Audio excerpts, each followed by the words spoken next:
কিছু একটা আপনাকে খুব বিরক্ত করছে। আপনি ভাবছেন, ইস, যদি এই সমস্যাটা পার করতে পারতাম, জীবন মনে হয় প্রশান্তিতে পরিপূর্ণ হয়ে যেত। আমাদের সবারই জীবনে কোনো না কোনো সমস্যা রয়েছে যা আমাদের শান্তিতে ঘুমাতে দেয় না। আর আমরা ভাবতে থাকি, ওহ ভাই, যদি এই সমস্যাটা চলে যেত অনেক ভালো থাকতাম। কিন্তু জানেন কি হয়? যদি এই সমস্যাটা চলে যায়, পরবর্তীতে আরেকটা এসে হাজির হয়। আর যখন নতুন সমস্যা এসে দেখা দেয়, আপনি ভাবেন পূর্বের সমস্যাটা আরো সহজ ছিল। এই পৃথিবীর জীবনে আপনি কখনো সমস্যা ছাড়া থাকতে পারবেন না। আপনি যে ধরনের কঠিন সময়ে দিনাতিপাত করছেন না কেন, আল্লাহ এর একটা ব্যবস্থা করবেন। কষ্ট কি এটা সবাই জানে।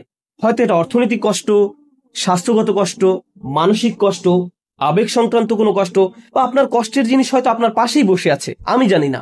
সবার জীবনে কোনো না কোনো সমস্যা রয়েছে। আল্লাহ আজ্জা ওয়া জাল্লা বলেন, আলাম নাশরাহ লাকা সাদরাক, আমি কি আপনার জন্য আপনার বক্ষ সম্প্রসারিত করিনি? আরবি ভাষায় বক্ষ সম্প্রসারণ মানে প্রশান্তিতে থাকা, শান্ত থাকা। রাসূলুল্লাহ সাল্লাল্লাহু আলাইহি সাল্লাম সহজ কোনো পরিস্থিতিতে ছিলেন না। তার আশেপাশে সবাই তার বিরুদ্ধে সমানে অভিযোগ করে যাচ্ছিল, নয়তো তাকে শারীরিকভাবে আক্রমণ করতে চাইতো। তার নিজের গোত্রের লোকেরাও তাকে পরিত্যাগ করেছিল। কোনো কিছুই তখন সহজ ছিল না। তবু আল্লাহ বলছেন, এই সব প্রতিকূল পরিস্থিতিতেও আপনার প্রতি সবচেয়ে বড় অনুগ্রহ হলো আপনার বক্ষ সম্প্রসারিত করা হয়েছে। আপনি প্রশান্তিতে আছেন। তারপর আল্লাহ আজ্জা ওয়া জাল্লা বর্ণনা করেন কিসের শান্তি। ওয়া ওয়াদা'না আনকা উযরাক, তিনি বোঝা দূর করে দিয়েছেন। এই আয়াতে বোঝা বলতে কি বোঝানো হয়েছে তা নিয়ে ওলামারা অনেক মন্তব্য করেছেন। তার থেকে একটি ব্যাপারে আজকের খুতবায় আলোচনা করব। রাসূলুল্লাহ সাল্লাল্লাহু আলাইহি সাল্লাম নবুয়ত লাভ করার পূর্বে মক্কা থেকে নিজেকে দূরে সরিয়ে নিতেন এবং পৃথিবীতে কেন এত দুঃখ কষ্ট তা নিয়ে চিন্তামগ্ন থাকতেন। তিনি ঘন্টার পর ঘন্টা, দিনের বেলা, কখনো কখনো রাতেও চিন্তামগ্ন অবস্থায় হেরা গুহায় কাটিয়ে দিতেন। তিনি সমাজ থেকে নিজেকে এভাবে দূরে সরিয়ে নিয়ে ভাবতেন, এই জীবনে কেন এত দুঃখ যাতনা। আর আল্লাহ আজ্জা ওয়া জাল্লা এই সমস্ত প্রশ্নের জবাব দিয়েছেন তার নিজের কথার মাধ্যমে। যখন রাসূলুল্লাহ সাল্লাল্লাহু আলাইহি সাল্লাম আল্লাহর কালামের মাধ্যমে জবাব পেলেন, আল্লাহ আজ্জা ওয়া জাল্লা এই ব্যাপারটাকে বর্ণনা করছেন যে তিনি আপনার বোঝা লাঘব করে দিয়েছেন। ওয়া ওয়াদা'না আনকা উযরাক, আমাদের জন্য এতে শিক্ষা হলো যে হ্যাঁ, জীবনে অনেক চাপ সইতে হয়। আর আল্লাহ বলছেন তার কালাম এই চাপ থেকে নিষ্কৃতি দান করে, ওই বোঝাগুলো দূর করে দেয়। আল্লাযী আনকাযা যাহরাক ওয়া রাফা'না লাকা যিকরাক, যা আপনার পিঠ ভেঙে দিচ্ছিল আর আমি আপনার জন্য আপনার স্মরণকে সমুন্নত করেছি। এই সূরায় যে শিক্ষাটি আল্লাহ দান করছেন তা শুধু রাসূলুল্লাহ সাল্লাল্লাহু আলাইহি সাল্লামের জন্য নয়, এটি আসলে সকল মানুষের জন্য। ফা ইন্না মা'আল উসরি ইউসরা, এর সাধারণ অনুবাদ হলো নিশ্চয়ই কষ্টের সাথে স্বস্তি রয়েছে। আজকের খুতবার কিছুটা সময় আমি এই আয়াতের উপর ব্যয় করব। আমার আপনার জন্য এই আয়াতে কি শিক্ষা রয়েছে। প্রথমে এই আয়াতের আরবি ব্যাকরণগত দিক নিয়ে আলোচনা করতে চাই। আপনাদের মাঝে যারা আরবি ব্যাকরণের সাথে পরিচিত তাদের জন্য বলছি, এখানে মুবতাদা হলো ইউসুর। ব্যাকরণগত দিক থেকে এই বাক্যের শুরু হলো স্বস্তি।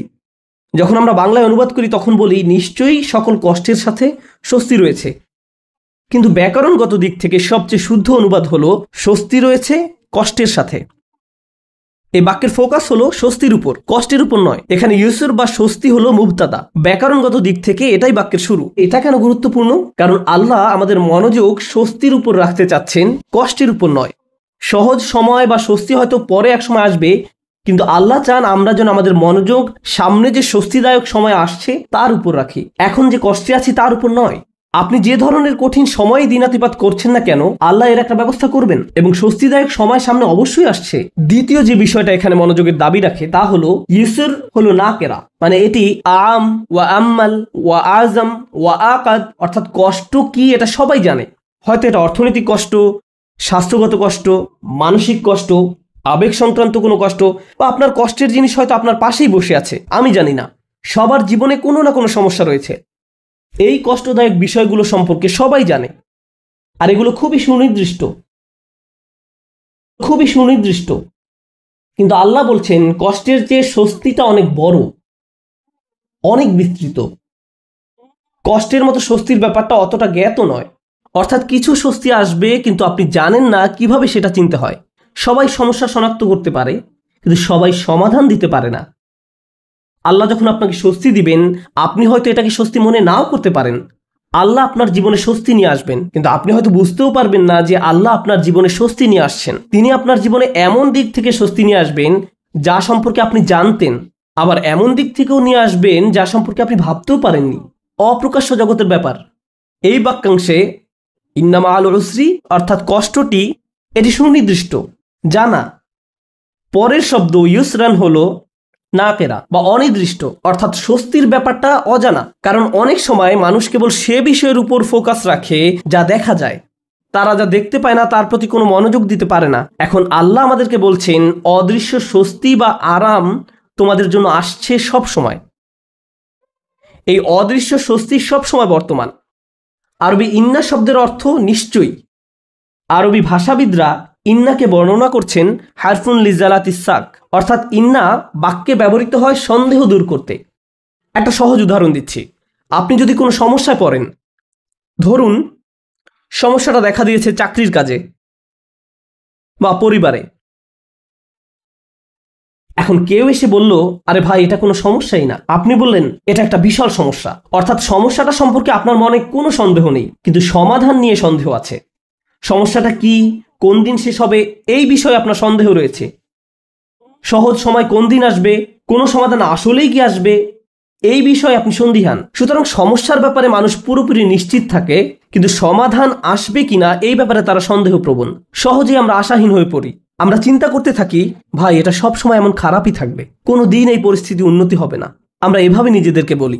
তো আমরা নেগেটিভের ব্যাপারে অনেক বেশি নিশ্চিত থাকি, কিন্তু পজিটিভের ব্যাপারে নিজের মনে কোনো নিশ্চয়তা থাকে না।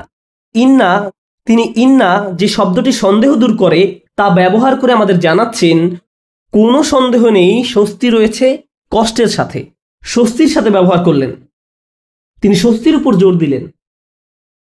যেন একজন মুমিন যখন এই আয়াত তেলাওয়াত করবে, সে মনে করবে আমার কষ্টের ব্যাপারে সন্দেহ থাকতে পারে, আমি সমস্যাটাকে যত বড় মনে করছি এটা আসলে ততটা বড় সমস্যা নয়, কিন্তু আল্লাহ যে স্বাচ্ছন্দ্য নিয়ে আসছেন সেটা অনেক বড় এবং নিঃসন্দেহে তা আসছে। এটা আমাদেরকে মন্দের ব্যাপারে সন্দেহ প্রবণ করে তোলে। মাঝে মাঝে কোনো কিছু হয়তো অনেক খারাপ মনে হতে পারে আমাদের মাথায়, আমাদের চিন্তায়, আমাদের অনুভূতিতে, কিন্তু বাস্তবে তা এত খারাপ নয়। কিছু মানুষ কোনো একটা সমস্যাকে তার চিন্তায় বড় থেকে বড় আরো বড় করে তোলে, শেষে সেটা নিয়ন্ত্রণ হারিয়ে ফেলে। মাঝে মাঝে আশেপাশের মানুষের সাথে যদি সমস্যাটা নিয়ে কথা বলেন, তারা এটাকে ছোট করে দেখার পরিবর্তে আরো বড় করে তোলে, আরো বড় করে তোলে। তখন সমস্যাটাকে তার আসল অবস্থার চেয়েও অনেক বিশাল মনে হয়। আর যে স্বস্তি আল্লাহ নিয়ে আসছেন তা আপনার সামনেই বর্তমান, কিন্তু আপনি তা দেখছেন না, কারণ সমস্যাটাকে আপনি কাল্পনিক দৃষ্টিতে অনেক বড় করে দেখছেন। তাই আল্লাহ আযজা ওয়া জাল্লা বলছেন স্বস্তি আসার ব্যাপারে নিশ্চিত থাকো, এ ব্যাপারে মনে কোনো সন্দেহ পোষণ করো না। এই আয়াতের শেষ যে শিক্ষাটি আমি আপনাদের সাথে শেয়ার করতে চাই, সূরাটি শেষ করার পূর্বে এবং শেষ অংশটি কিভাবে এই অংশের সাথে সম্পর্কযুক্ত তা আলোচনা করার পূর্বে, সেটা হলো আল্লাহ বলেননি কষ্টের পর স্বস্তি আছে। তিনি পর শব্দটি ব্যবহার করেননি, তিনি ব্যবহার করেছেন সাথে শব্দটি, ইন্না মাআল উসরি ইউসরা। তিনি ইন্না বা'দাল উসরি ইউসরা বলেননি। সাথে এবং পরে এই দুইটা শব্দের মাঝে বিশাল পার্থক্য আছে। এখানে বড় পার্থক্য রয়েছে কষ্টের সাথে স্বস্তি আছে এবং কষ্টের পরে স্বস্তি রয়েছে, এই দুই কথার মাঝে বড় একটা ফারাক আছে। দুটি পার্থক্য আপনাদের সাথে শেয়ার করতে চাই। একটি পার্থক্য হলো, হয়তো আপনি যখন একটি সমস্যার মধ্য দিয়ে দিন পার করছেন, সেই সমস্যাটির সাথে কিছু স্বস্তির বিষয় আপনার জীবনে এসেছে যা আপনি উপলব্ধিও করতে পারেননি।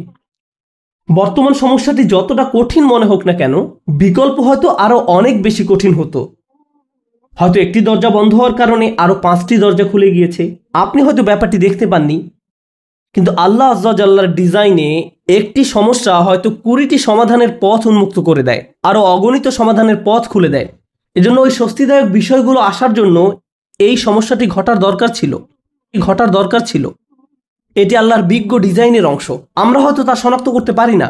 অন্য কথায়, হ্যাঁ, আমার মন বলছে আমি সমস্যার মধ্যে দিয়ে যাচ্ছি, কিন্তু এই সমস্যার মধ্য দিয়ে আল্লাহ আমার জীবনে স্বস্তি নিয়ে আসছেন নিশ্চিতভাবেই। শুধু আমাকে সেটা খুঁজে পেতে হবে।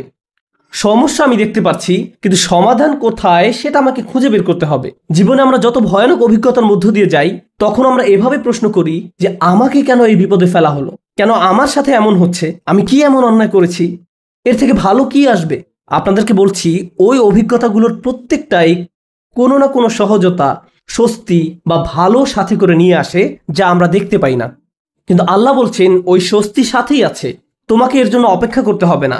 এটা একই সময়ে কষ্টের সাথে সহাবস্থান করে, কষ্টের সঙ্গেই এই স্বস্তির অবস্থান। ইন্না মাআল উসরি ইউসরা। এছাড়াও যখন সাথে শব্দটি ব্যবহার করা হয়, আল্লাহ বলছেন যে স্বস্তিকে কষ্টের সাথে রাখা হয়েছে, স্বস্তিকে কষ্টের সাথে রাখা হয়েছে। যেভাবে তিনি রাতকে দিনের সাথে রেখেছেন, তিনি যেভাবে মেঘমালাকে বৃষ্টির সাথে রেখেছেন, অনেক জিনিস আছে যেগুলো তিনি একত্রে রেখেছেন। এই জীবনে আল্লাহ যা করার সিদ্ধান্ত নিলেন, আমি আর আপনি যদি স্বস্তি পেতে চাই, তিনি ব্যাপারটাকে এমনভাবে ডিজাইন করলেন, কষ্টের মধ্য দিয়ে গেলেই কেবল কষ্টের সাথে স্বস্তি আসবে। এভাবেই তিনি জীবনের সবকিছু ডিজাইন করেছেন।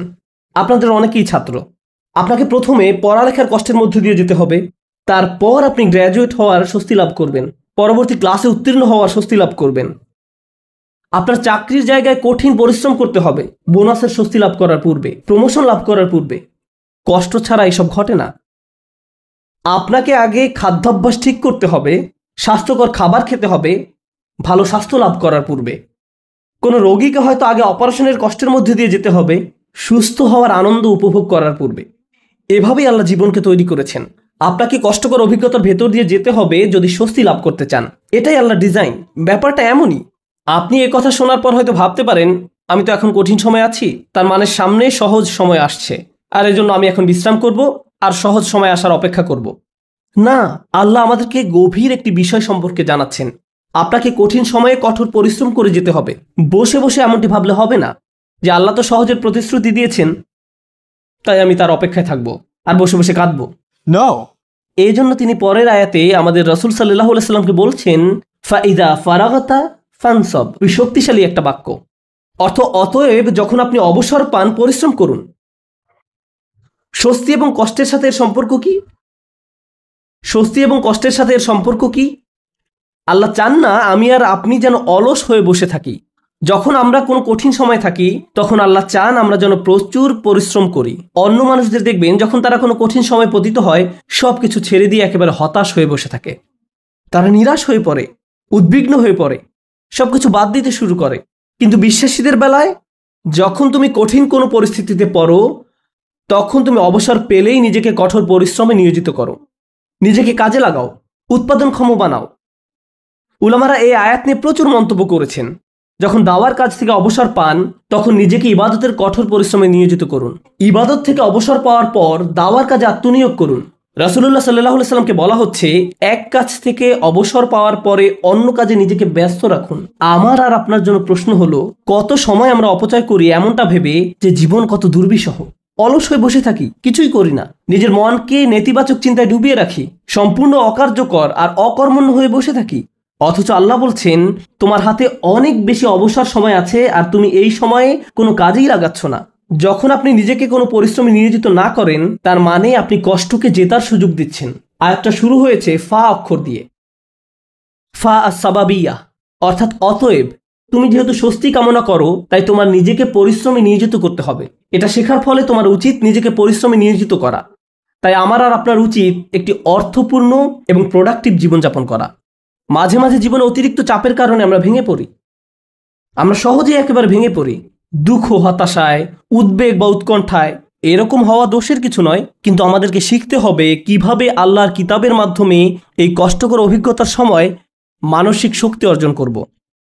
রাসূলুল্লাহ সাল্লাল্লাহু আলাইহি সাল্লাম যেসব কাজে নিজেকে ব্যস্ত রাখতেন, তা ছিল দুই রকমের। এটা মনে রাখতে চেষ্টা করুন। দুই ধরনের কাজ আছে যা আপনাকে ব্যস্ত রাখতে পারে। আমি আপনাদের জন্য তৃতীয় আরেকটি যুক্ত করব। রাসূলুল্লাহ সাল্লাল্লাহু আলাইহি সাল্লাম হয় এমন কোনো কাজে নিজেকে ব্যস্ত রাখতেন যাতে আল্লাহকে খুশি করত, অথবা তিনি এমন কোনো কাজে ব্যস্ত থাকতেন যা আল্লাহর কোনো সৃষ্টির উপকার করত। তিনি হয় শুধু আল্লাহর জন্য কিছু করতেন, নামাজ পড়া, জিকির করা, এই কাজগুলো ছিল শুধু আল্লাহর জন্য, অথবা তিনি কাউকে সাহায্য করতেন, তিনি কাউকে পথ দেখাতেন, শিক্ষা দিতেন, এমনকি তিনি মানুষকে জীবিকা উপার্জনের জন্য সাহায্য করতেন। এভাবে তিনি অন্য মানুষদের সব ধরনের সাহায্য করতেন। এখন আপনি নিজেকে প্রশ্ন করুন, এই দুই ধরনের কাজের কোনটি আপনি করছেন? আমি কি এমন কিছু করছি যা আল্লাহকে খুশি করছে, বা আমি কি এমন কিছু করছি যা কারো জীবনে স্বস্তি নিয়ে আসছে? মূলত আল্লাহ অন্য একটি সূরায় রাসূলুল্লাহ সাল্লাল্লাহু আলাইহি সাল্লামকে এই কাজগুলো সম্পর্কে বলেছেন, ফাআম্মাল ইয়াতীমা ফালা তাকহার ওয়া আম্মাস সাইলা ফালা তানহার ওয়া আম্মা বিনিআমাতি রাব্বিকা ফাহাদ্দিস। সুতরাং আপনি এতিমদের প্রতি কঠোর হবেন না, আর ভিক্ষুককে আপনি ধমক দিবেন না। কিন্তু আপনি যখন অতিরিক্ত চিন্তা করতে থাকবেন নিজের সমস্যাগুলো কতটা খারাপ, জীবনটা কেমন দুর্বিষহ, কিভাবে সবকিছু তার গতিপথ হারিয়ে ফেলছে, কোনো কিছুই কোনোদিন ঠিক হবে না, তাহলে নিজের মাঝে আপনি অতিরিক্ত ডুবে আছেন, আপনি নিজেকে নিয়েই পড়ে আছেন। এভাবে নিজেকে নিয়ে পড়ে থাকলে আল্লাহর সাহায্য আসে না, এভাবে আল্লাহর সাহায্য আসে না। আল্লাহ বলেন ওয়া ইলা রব্বিকা ফারগব, এবং আপনার পালনকর্তার প্রতি মনোনিবেশ করুন। আমি আর আপনি যে সমস্যাগুলোর মাঝে দিন পার করছি, আজ সেগুলোকে অনেক বেশি, অনেক বড় বলে মনে হয়। সমস্যা ছাড়া আর কিছু নিয়ে আমরা ভাবতে পারি না, কিন্তু একটু সামনে এগিয়ে চিন্তা করলে বুঝবেন আমরা সবাই একটা গন্তব্যের উদ্দেশ্যে ছুটছি, আর সেই গন্তব্যটি হলো আল্লাহর সাক্ষাৎ। ওয়া আন্না ইলা রব্বিকাল মুনতাহা।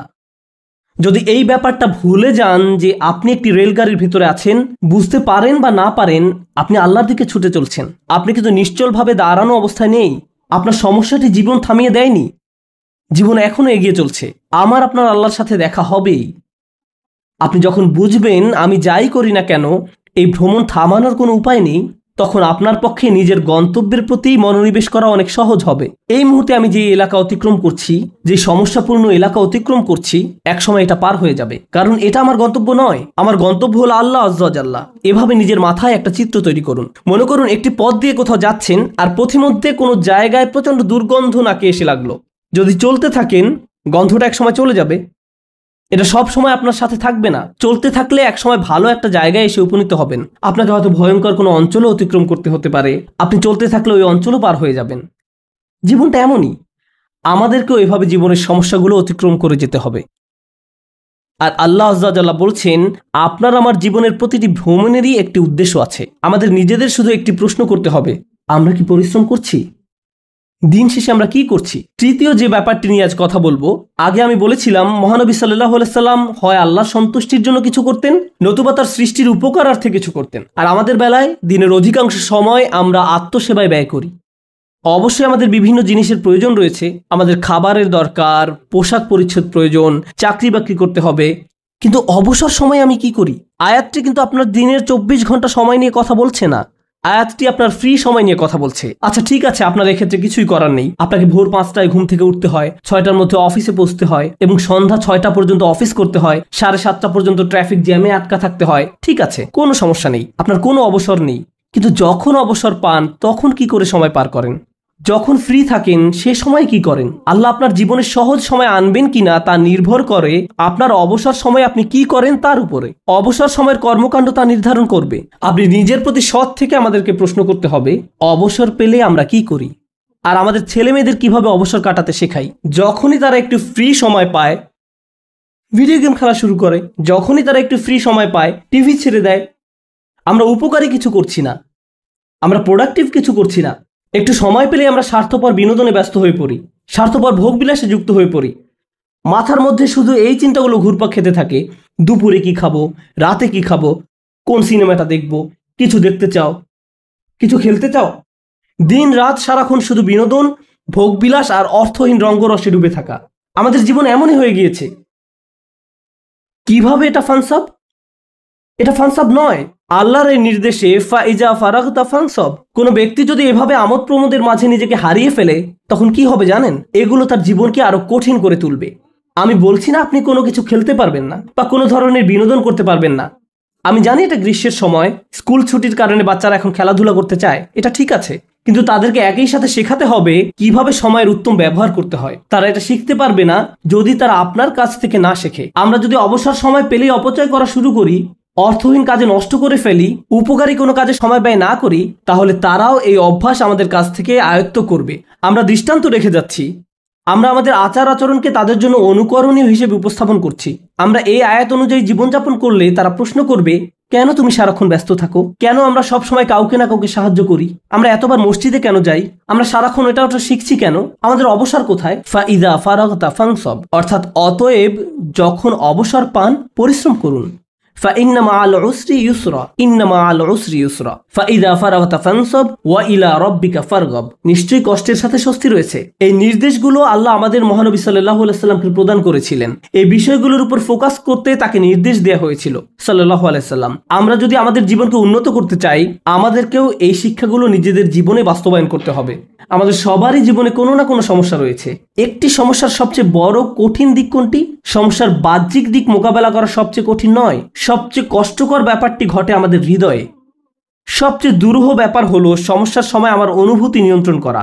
এটা আমাকে পুরোপুরি অসার, নিস্তেজ বানিয়ে দেয়। এখন সূরাটির দিকে লক্ষ্য করুন। প্রথমে যে স্বস্তি আল্লাহ আমাদের রাসূল সাল্লাল্লাহু আলাইহি সাল্লামকে প্রদান করেন, আলাম নাশরাহ লাকা সাদরাক, হে নবী, আমি কি তোমার বক্ষদেশ প্রসারিত করে দেইনি? আমি তোমাকে প্রশান্তি দান করেছি। এখন মানুষ যখন শুনতে পায় আল্লাহ সুবহানাহু ওয়া তাআলা মহানবী সাল্লাল্লাহু আলাইহি সাল্লামকে মানসিক প্রশান্তি দান করেছেন, একজন মানুষের জন্য সম্ভাব্য সবচেয়ে যাতনাদায়ক সময়েও তিনি মানসিক দিক থেকে প্রশান্তিতে ছিলেন। ফাইদা ফারাগতা ফানসব ওয়া ইলা রব্বিকা ফারগব। অতএব যখন অবসর পান পরিশ্রম করুন এবং আপনার পালনকর্তার প্রতি মনোনিবেশ করুন। আমরা যদি এই কাজটি করতে পারি তাহলে আশেপাশের মানুষ আমাদের সম্পর্কে যাই বলুক না কেন এতে কিছুই যায় আসে না।